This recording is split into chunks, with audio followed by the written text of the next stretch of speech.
Humanity is innumerable, spread across the stars, with a military might befitting a galaxy-spanning empire like the Imperium. And yet, for all their numbers, there are a few individuals within humanity, or those who are ascended beyond it, who have become renowned even beyond their peers. In this series of vlogs, we shall take a look at some of those Adeptus Astartes of particular legend in this modern era, known collectively as the Champions of Humanity. Today, we explore a pair of champions from different chapters but who have fought together several times of late. Both are hunters in their own way, one striking from the shadows whilst the other attacks with guile but still more directly. They have won many a war between them and both are renowned leaders in their respective chapters. They are the chapter master of the Raven Guard and the master of the hunt of the White Scars, Kayvon Shrike and Corsaro Khan. This is Tactica Imperialis, and welcome to Champions of Humanity, a 40k Stories miniseries. The recently elevated chapter master Kayvon Shrike was born on the planet of Kievar, the planet around which orbits the Moon of Deliverance where the Raven Guard chapter are based. Sadly, we lack dates, but we know Shrike is at least a couple of hundred years old at this point. I suspect the late 700s or maybe early 800s of M41 for a year of birth. His youth was spent in a gang on the Forge World, using his seeming natural affinity for stealth and the like to work as a runner for them. This was all well and good, but as he grew older and became a teenager, he attracted attention both visible and possibly invisible as well. The visible sort was absolutely unwanted, as a rival gang caught wind of the young Shrike, assuming he hasn't changed his name, and hunted him down. It took days of hunting as the teenager ran, but they caught him eventually despite him killing a few of them. Shrike was then held and tortured by the gang for some period of time, but he could not be held for long and made his escape, killing many on the way out. It was at this time that, had it not done so already, the eyes of the ravens fell upon Kayvon Shrike. The chaplains of the chapter caught wind of his deeds and sought him out in turn, bringing him to their fortress monastery on deliverance despite the youth's attempts to resist. Despite continuing to resist and escape his tutors for a time, he eventually did come around and would return to Kievar during his training as part of the tradition known as Corvia. The Forge World still has forests somehow, and tiny ravens inhabit them. Raven Guard initiates have to hunt one of them down with naught but wits and their hands, a feat that can take months to achieve due to the stealth and skill required to catch one. Shrike assumedly did very well here given his own natural stealthiness, and will now wear the skull of the bird he killed as a symbol of honour. On the other hand, we know absolutely nothing of the birth and rise of Corsaro Khan, though we can all but guarantee him to be a Chogoris native, since that's where the White Scars hail and recruit from. What dates we do have for him makes me think he's a little older than Shrike, maybe early to mid 700s to my mind.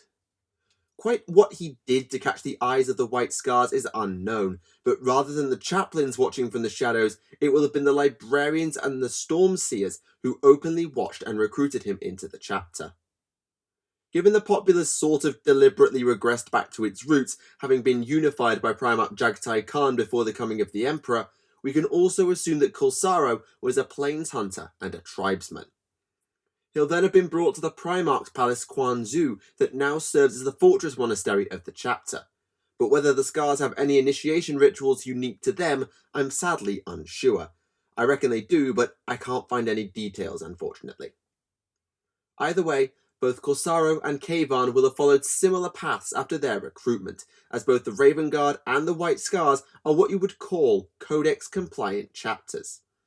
This means passing through the Scout Company, then joining one of the main companies as a Devastator, then Assault Marine, before progressing to a Tactical Squad.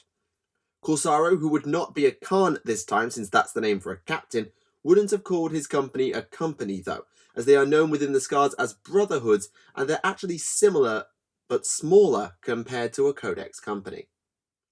He may also have skipped the rank of Devastator entirely, as the somewhat static heavy support these Astartes provide clash with the combat style of the chapter, and they may not even exist in the White Scars according to some sources. It is believed he saw action against the Old One destroying warp entities, the Enslavers, as a scout, but without more concrete evidence such as times, places, or deeds, I can neither confirm nor deny that.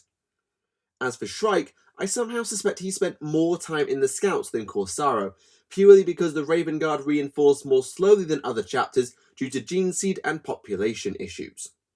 However, the chapter also heavily rely on their scouts for pinpointing enemy forces and relaying key information, so it probably did Shrike a lot of good to stay a while with the 10th. Which company or brotherhood the pair went into after that is sadly unknown, as are both of their combat records until they reach the rank of captain. This is maybe no surprise for Shrike, the Raven Guard are a secretive bunch in terms of glory after all, but it is a bit surprising for Corsaro, someone like him who's got to where he is. I thought they'd have documented his deeds a little better. Whatever said deeds were, both did make it to the aforementioned rank, which would be when Corsaro actually became known as a Khan and Shrike became a shadow captain. It may not have been their first captaincy, but both would actually end up leading the 3rd company in their respective chapters, known as the Ghost Stalkers in the Raven Guard and Eagle Brotherhood in the White Scars. However, Corsaro would receive an additional honour and duty with his rank, the title of 51st Master of the Hunt. This is traditionally bestowed on the Khan of the 4th Brotherhood, which makes me wonder if Corsaro received it as commander of the 4th and carried it with him to the 3rd, but it dates back to the Horus Heresy and the Astartes Jubal Khan. It's a pretty much sacred role, and one that comes with a heavy burden, seeking out and slaying those who by skill, by luck, or by fate survived a conflict with the White Scars. Every 25 years, the Chapter Master, or Great Khan, will dispatch the Master of the Hunt to take the head of one such foe, and the given name will only be struck from the roster once the target is dead, whether by the hand of the assigned Master or by a future one should he fail. The head of the target is then brought back to Chogoris to great fanfare, and once the appropriate ceremonies are performed by the High Chaplain, it will be coated in silver, impaled on a lance, and left to stare over the road to Quanzu. The first dated appearance on a battlefield for either Corsaro Khan or Kayvon Shrike was in 813 M41 on the world Canovar in Ultima Segmentum. Though the target of the raid, led by Corsaro, was the Tau who held the planet, by the time the Scars arrived, the world had fallen to the Necrons who had been there long before. The leader of the former Necron tier was the one amongst them who believed he was still flesh and blood, Nemesaur Zandrak, and the outnumbered White Scar forces were taken prisoner by the Overlord. Though they were still treated somewhat fairly by their captor, primarily because Zandrak believed them to be Necron tier and thus abided by their codes of honour, Khan, along with the Eldari Ranger Illic Nightspear, who had been trailing the Necrons, quickly conspired to escape. They were successful in doing so, at least initially, but quickly fell foul of the Nemesaur's trusted and renowned guardian, Vargard Oberon, who went on a tear through their numbers. Only Corsaro and Illic escaped alive, mainly because Zandrak called Oberon off before the Vargard could kill the Khan, and on his return to Chogoris, I suspect Corsaro petitioned specifically for the pair to be added to the pool of future Great Hunt candidates. Shrike does not appear in records for another half-century, first announcing his presence and winning much of his renown in 862 M41. This was the Targus 8 campaign, a small but critical part of the war on the wider threat known as War Skullcrack. Shrike and the Third were tasked with destroying the Orcs' orbital defences on the planet, a task they quickly and easily accomplished. But when their extraction craft was shot down, they became stranded on the planet. What followed was pretty much guerrilla warfare 101, as Shrike and his company became basically untouchable and struck the Orcs whenever and wherever they so pleased over the next 2 years. Combined with the bucket loads of intel they were able to supply to the Imperial Navy, Shrike's actions saw the Targus 8 campaign wrapped up whole decades before the Imperium had predicted, cementing the Shadow Captain's now legendary status. It didn't stop the war, but even nearly 150 years later, when Skullcrack fell to Necrons of all things in the Battle of Fordris, the name and thought of Kayvon Shrike and the Raven Guard's Third Company was still a source of inspiration for the Astra Militarum and shadow-watching fear for the Greenskins. Commanders all across the campaign pleaded with the Raven Guard's chapter master to send Shrike to their engagements, but the Shadow Captain either ignored the requests or was never even told about them. Instead, Shrike and the Third went where the Imperium didn't care to defend, protecting worlds and civilians all but abandoned to the forces of Skullcrack.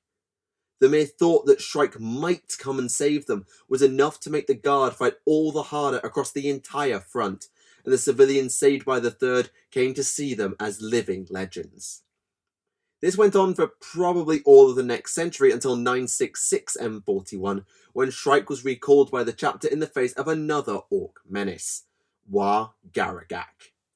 Admittedly, I can't play Shrike in that campaign until 995 M41, destroying a Blood Axe force at a place called the 89th Parallel, so he may well have been on other business in the intervening decades, and we know he was actually elsewhere between the beginning and end of the battles with Skullcrack.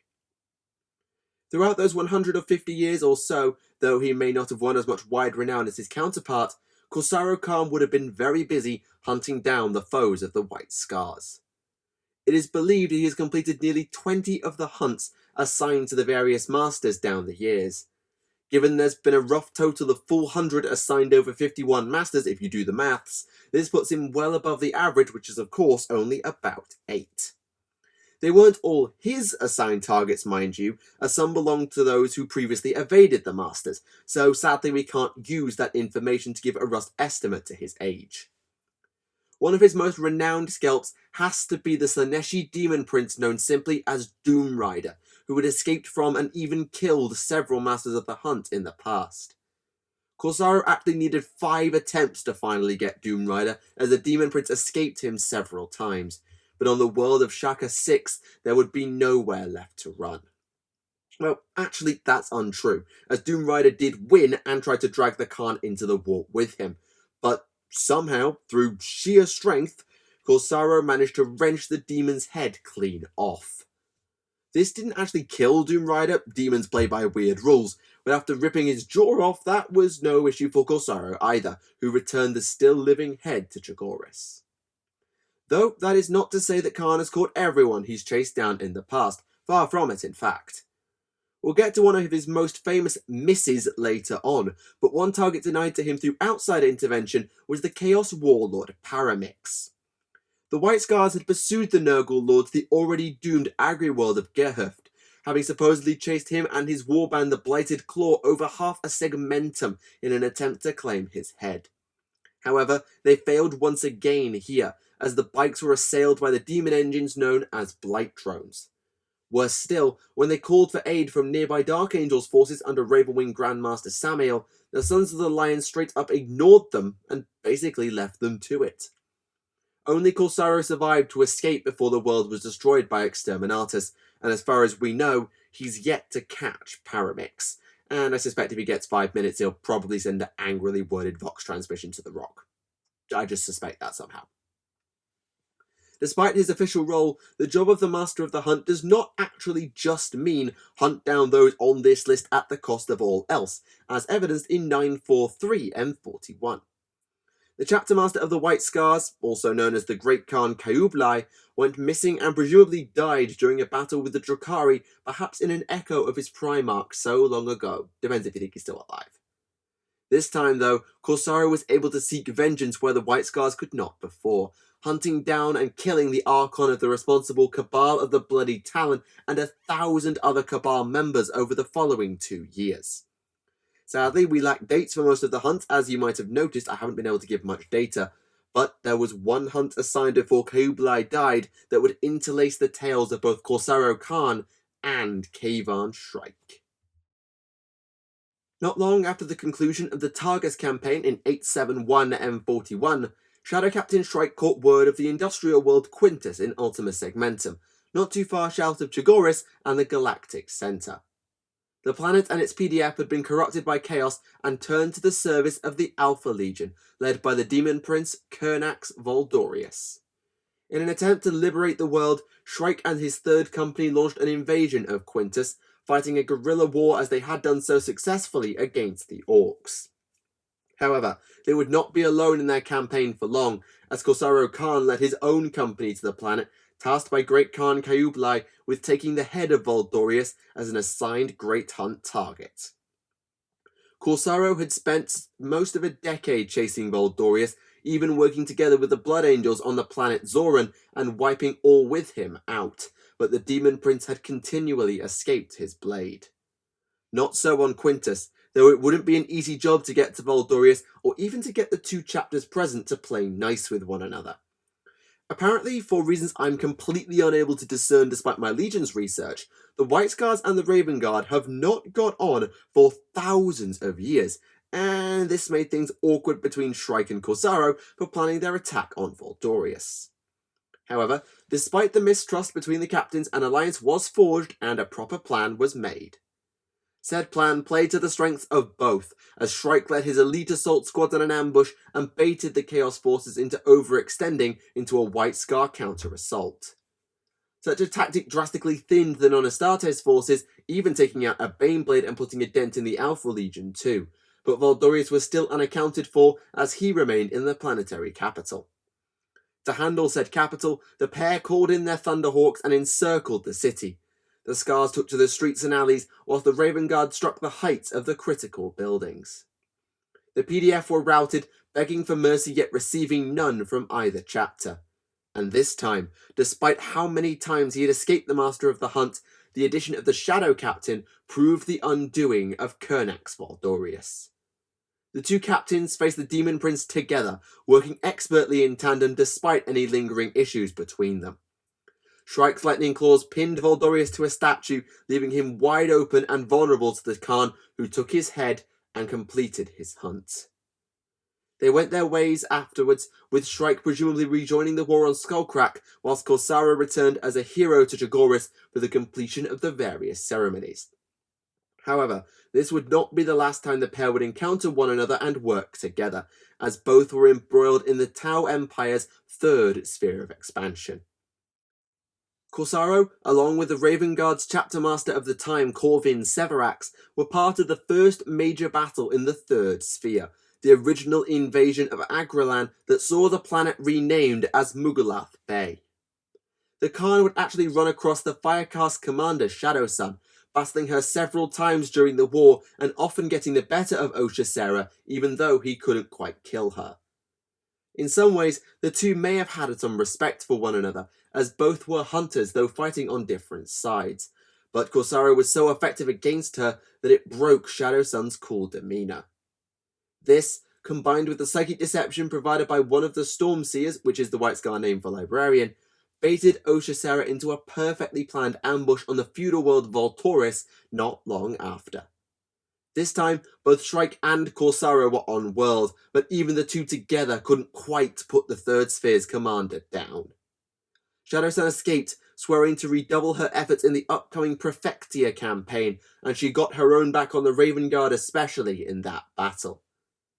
The White Scars were mercilessly given the runaround by the Tau, and Corsaro was lucky to fight his way out of the ambushes and assaults he and his men were assailed with.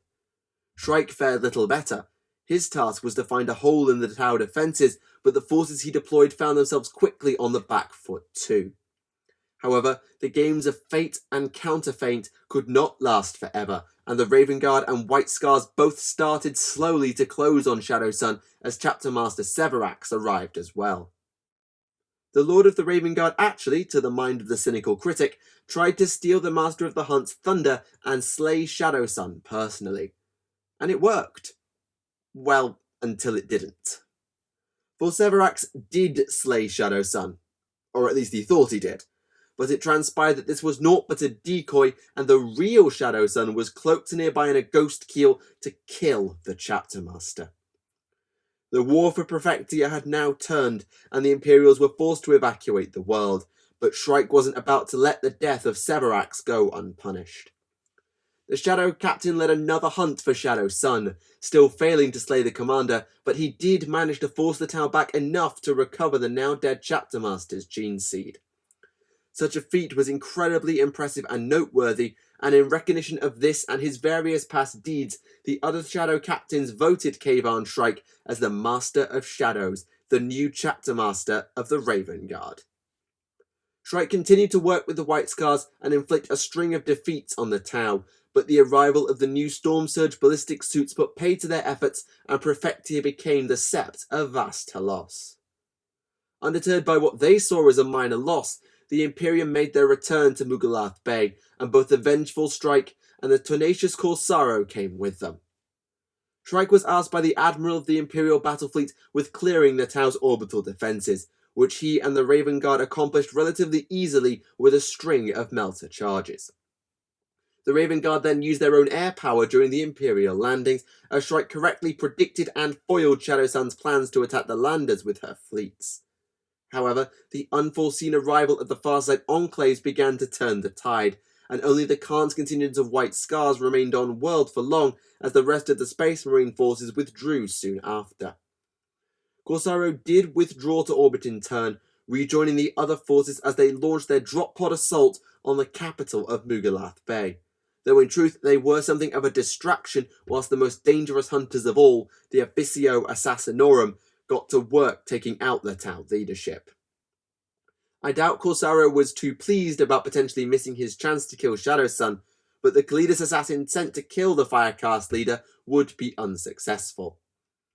This, combined with the double failed assassination of Farsight, fully stalled any chance of an Imperial victory, and even before the full retreat was declared, the White Scars were on their way out. Loath as I bet the Khan was to let his target escape once again, the haunt was paused for a time due to trouble on the home front. The Red Corsairs had invaded Chogoris.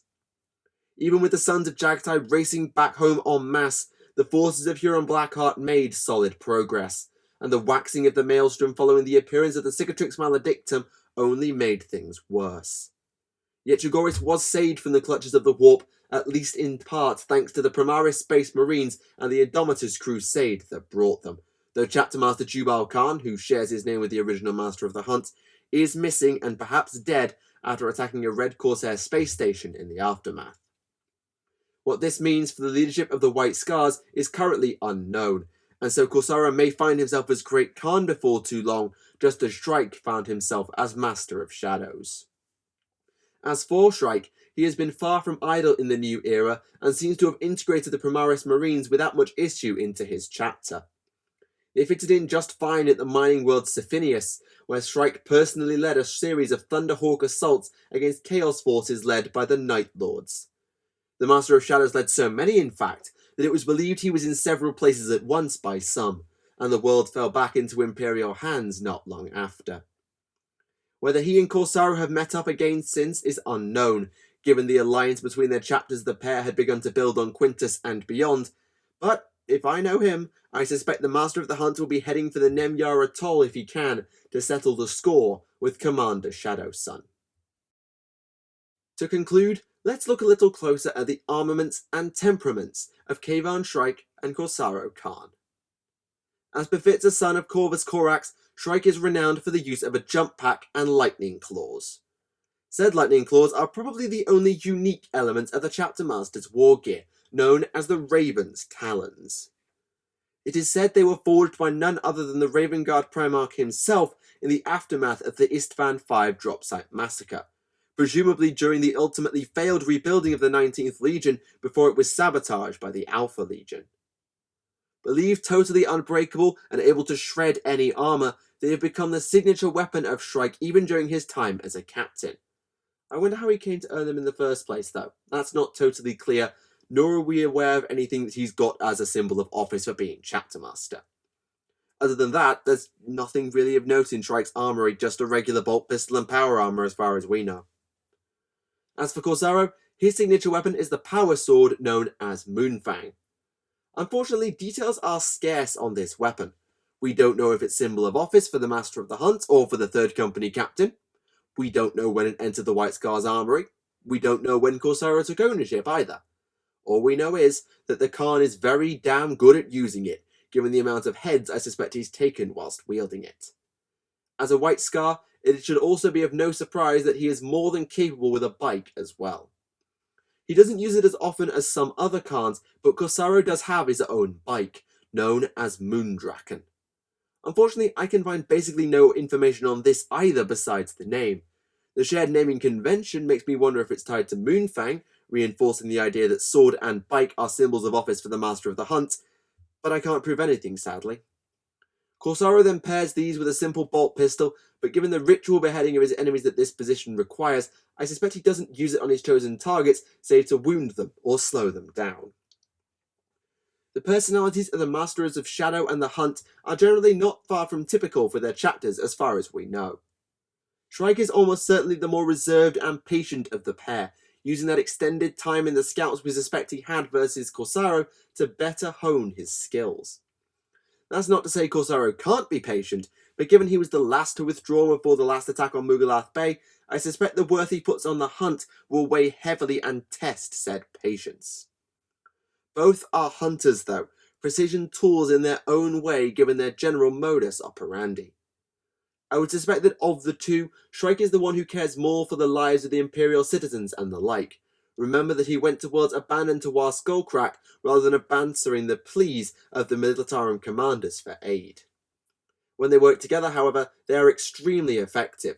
While Dorius died, Shadowsun was exceptionally fortunate to escape on several occasions, and though they lost the final battle of the Third Sphere expansion, I don't doubt they made the Tau's job much, much harder. If I were to summarise the pair of them, I would say this. Shrike is the flexible scalpel, able to adapt with precision and skill to almost any situation and still carve out a victory, whilst Corsaro is more rigid but with a much greater focus, taking out his targets no matter the situation or challenges in the way. Either way, I hope my name never ends up on that roster of hunt candidates for the White Scars, and I certainly wouldn't want to invoke the wrath of the Raven Guard either. I mean, would you? So end the tales of Kayvon Shrike and Corsaro Khan. Master of Shadows in the former case, Master of the Hunt in the latter. Both these individuals are skilled commanders and extremely capable warriors within their respective chapters. Whilst Shrike has risen to the top of the Raven Guard, earning the adoration of many in the Imperium and the respect of his brothers, Corsaro's role is a sacred one, fundamental to the ways of the White Scars.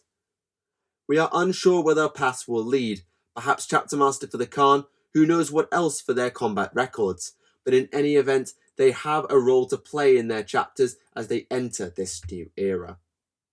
I hope you've enjoyed this latest installment of Champions of Humanity, looking into the greatest Astartes of the modern era. Next time, I wish to look at one of the interesting chapters we stumbled upon whilst exploring the Space Marine foundings in a recent log. I'm not 100% which one I'm going to start with, but if I had to guess, I'd suspect we'll complete the roster for the Dark Founding first. For now though, thank you for watching Tactica Imperialis, and I'll see you all again. Goodbye.